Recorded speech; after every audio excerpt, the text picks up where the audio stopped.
Former Minister, you've said that the National Commissioner, Jackie Selebi, stabilized SAPS and put many systems and structures in place that made the police function much more efficiently.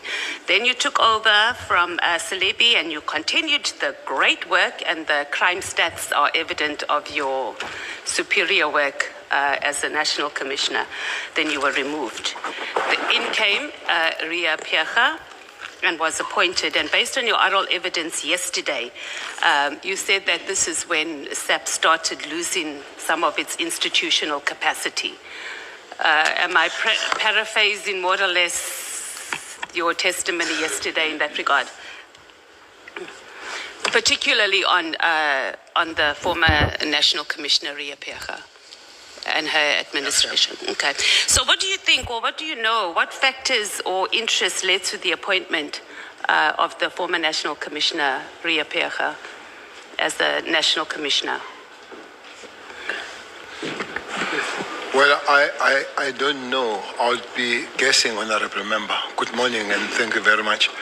I'll be guessing what led to that, except the understanding that the appointment of the National Commissioner is a prerogative of the President of the Republic of South Africa,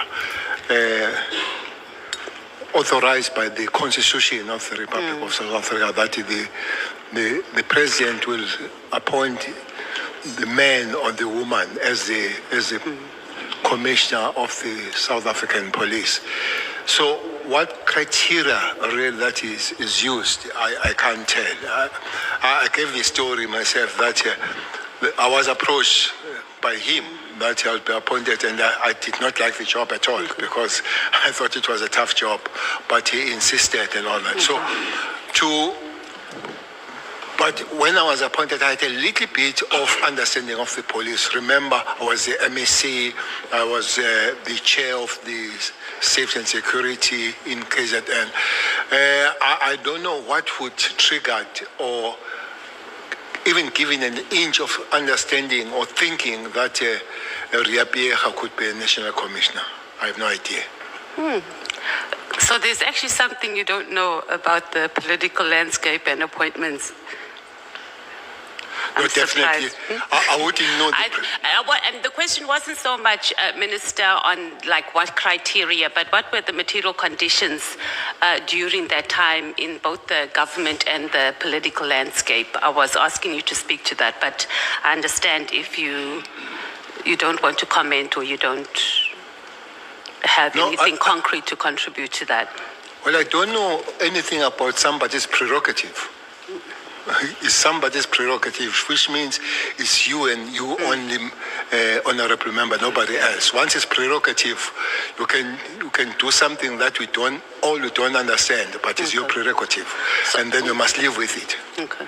So you're pretty much saying that you didn't understand, or you maintain that you don't understand why that decision was taken, but we do understand that it was the prerogative of the President.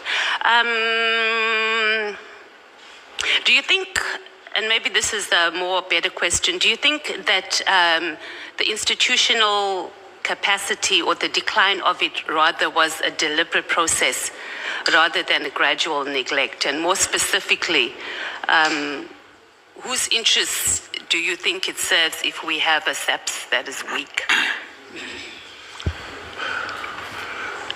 I guess it was deliberate. I guess it was deliberate. As I've mentioned, you know, the structures that were there were dismantled. Both the operational and the managerial structures were really messed up. So whose interest was it? I wouldn't know. But I could also say it did look like it was across the justice system rather than the police alone. The NPA was changed. Some people they were thrown out of the NPA. Some are sitting here who were thrown out of the NPA. Not only that, even in the state security apparatus, people that were there were thrown out. People people that you know that they were doing the good job, they're thrown out, whose interest will be maybe that's a story to find one day why. But you ask me if it was accident, I would say no.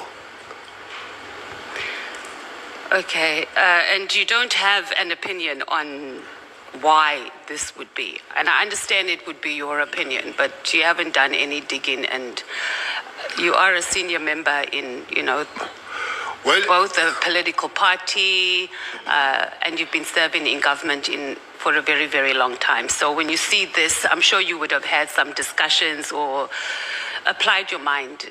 And I understand that this would just be your take on it, not necessarily that was the case. Well, the opinion is that if I come, I want to steal, and I know that you have a bulldog, having a chance, I'll take the teeth out of the bulldog so that I do things proper. So maybe somebody was taking teeth out of the bulldog so that can do things the way you want. And who do you think that was? Those that were leading. Who was leading at that time? Well, Zuma was the president at the time. So it was under the Zuma administration. So I guess you've answered this also already, because you're saying that there was also increased political interference during that period, and that contributed largely to the deliberate institutional capacity decline within SAPS. Can we say that? Yes, I would agree with that. Okay. One of the reasons you said you were removed, former minister, was that you refused to take illegal or improper instructions. So I want to talk a little bit about the Marikana massacre, because it happened during that period. So if you were still the national commissioner during that period when the Marikana workers were protesting for a living wage, and then we had the ANC Deputy President Cyril Ramaphosa that was all over meeting ministers and calling for pointed action, how would you have responded to the protests of the Marikana workers? Well, I would be saying this time and again, sometimes I sound arrogant. If I were there, they would not have a Marikana. I sound arrogant when I say, but I can assure you, there would be no Marikana if one was there. Maybe let's take this one. I don't know. I'm not defending Cyril on this one. But I don't know. Cyril was the member of the ANC, was not in government. Yeah, that's who's what the I president said. now. And then he speaks to the Minister of Police, as it happens even today. That people, they speak to the minister. And then the minister speaks to the National Commissioner, and Marikana happens. But the focus up to this day is more on Cyril rather than the minister and the National Commissioner that were there. I don't know how it changed to be that way. For me, I think, again, most of us were crying at the wrong funeral there. To say Cyril is maybe the letter that he wrote, or the email, I don't know what was the letter. Yeah, that's where I'm going. Yes, but he wrote it to somebody that had to moderate it in terms of implementation. I don't think that the letter from Cyril said, you go and shoot 34 people and die there. I don't think he said so. So I would love how it came about.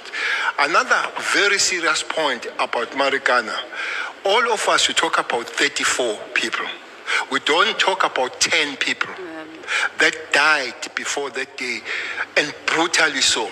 You know, the police that were killed there, and they were cut their manhood and all that kind of thing. We don't talk about that. But you want my opinion on the police shooting on that particular day. Let me give the story of the National Commissioner, who's almost 2 months in the job, and he surely has no understanding of the environment. Honorable Member, the operatives, the commanders, some of them, for sure, the person that was there, I think was Mawela, who was on the OROS, they went and briefed the National Commission and go to copies and sit on copies.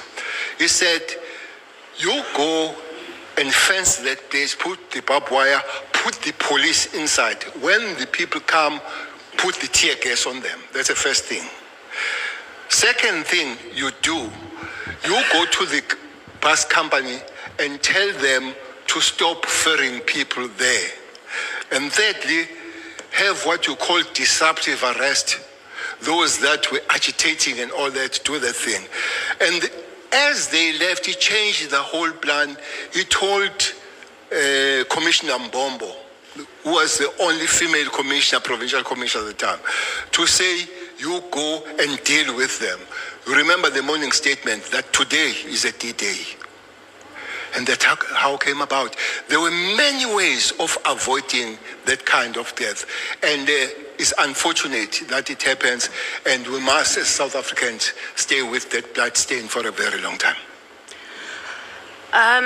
Former Minister, I know you're saying that you're not defending President Ramaphosa, and that we are that our focus hasn't been on the minister and the national commissioner. But this is speaking exactly to the political interference, because he wasn't even in government at that time. He was a deputy minister of the ANC, and he was calling ministers. And he asked, and he said there must be pointed action. So we can't downplay that. Was that deputy minister of the ANC? Yeah, he was deputy minister of the ANC at that time. He was. No. Oh, deputy. Sorry, No, he you're wasn't. okay. No, he wasn't. Sorry, my bad. Deputy president of the ANC at that time. No. Who was the deputy president of the country then? I don't know who was. Honorable Matthijs, just hold a moment. Let me take Honorable Sangon. No, Chair, I just want us to correct Honorable Matthijs. We're not interrupting her testimony. Mr. Cyril Ramaphosa was neither deputy minister nor deputy president of the ANC when Marikana happened. If the facts can just be correct. Thank you, Chair. Okay, I stand corrected, but I thought you had just come out of a conference at that time, or he was. But I stand corrected. But I mean, that even makes it worse. He wasn't even in political leadership, and he was calling ministers, and ministers were responding to him. He also met with the Minister of Mineral Resources here in Cape Town in his own testimony. You don't have to respond to that, Minister Cele, but obviously you can. To respond on the first one. I think deputy president of the ANC have been always deputy president of the country. So that's why I want to know who was the deputy president of the country then, because that would be the deputy president of the ANC. But Ramaphosa was not the deputy president. He was an NEC member. Okay. Was definitely an NEC member, but not deputy president. Okay, I had my information incorrect. I thought there was a gap between the election, the ANC conference, and then the country's elections, but I stand corrected. Thank you, ANC members. Honorable Matthijs, let's take Honorable Nola. Thank you. No, Chair, just to also help that Marikana happened in August 2012. President Ramaphosa was elected Deputy President of the ANC in December 2012. Thank you, Chair. NEC members of the ANC calling ministers. Thank you. Let's move on. Thank you. You said you've refused to take illegal and improper instructions, and this is why you were removed. I think I've dealt with that question. Do you think Ria Piaga was thrown under the bus by the same politicians who entangled themselves in the SAPS operations that resulted in the Marikana massacre? No. Before that, Honorable Member, I want to take a step back on this NEC members calling the ANC. The CIC sitting next to you there, on the issues of safety, we have met as I'm ANC, as I'm a Minister of Police. But CIC, we have met. It will be so much irresponsible for me to say I'm not meeting the leaders when it comes. The leadership of the IFP, I've met Tlabisa as a president I've met Olomisa as a president of UDM, and I just imagine the minister saying, I'm not meeting the politicians. That would be a hell of a minister. So because all of us, we have one minister. Otherwise we say, you have your EFF minister, you have your UDM minister, so that can't be out of order when political leaders have an access to ministers. It doesn't matter. If you become a minister tomorrow, I'll look at you, social welfare, and ask my 350 from you. So definitely it can't be out of order that political leaders have an access to ministers. Okay, but we're not saying that it's out of order for the access, but the level of access and even the emails that are even calling for pointed action was quite specific. But I think we can move on from there. I agree on that. We can Minister, that was excessive involvement, was almost like a directive. Let's talk about whether you think Riapecha was thrown under the bus by these same politicians who entangled themselves in the operations. The Marikana SAPS operations. About the operation or about the whole appointment? No, the operations during the whole He Marikana. thrown himself under the bus. She threw herself? Yes. She wasn't thrown She also. threw herself under the bus. I'm saying Okay. she had a good night before when the operatives, the generals, they went to brief her how to handle the situation. And in the morning there was an announcement to say today is a D-Day, opposing all the briefings that had happened the previous night. So she was given the way out, and she opted to not to ride the bus but to go under it. So do you think she did that because she was directed by the politicians? I wouldn't know then. Why so? Okay. Yesterday, you said that if you were the national commissioner and you received that New Year's Eve directive about disbanding in the task team, you would have told him to stay in his lane. Do you think that General Masimula is part of the problem for allowing political interference? I don't think it's a part of the problem, General Masimula. Well, to start with, on the eve he wasn't there, and then but at the end of the time, I think for me it became very soft, even to engage on phasing out. For me, he should have said, no, it can't happen. Maybe take the opportunity of explaining to the minister, eyeball to eyeball, how it came about and advise. But looks like there was not even an opportunity of the national commissioner, nor Mkwanaze, nor Kumalo, to brief the minister on these matters. I think the door was shut for them. Even if they wish to do it, it doesn't look like they were given the opportunity to do it.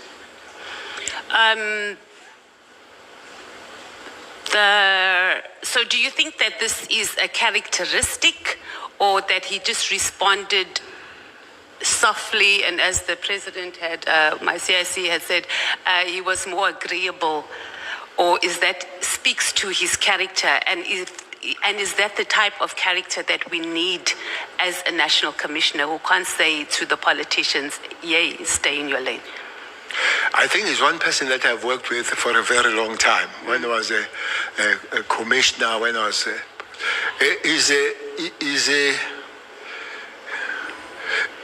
Masimula is very respectful.